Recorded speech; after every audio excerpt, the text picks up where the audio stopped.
You ask Tiger to solve. This deals with linear equations with one unknown.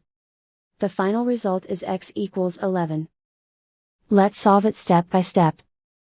Group all constants on the right side of the equation. Add 7 to both sides. Simplify the arithmetic.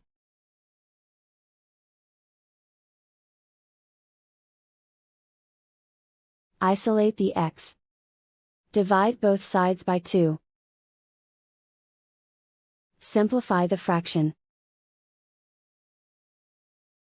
Find the greatest common factor of the numerator and denominator.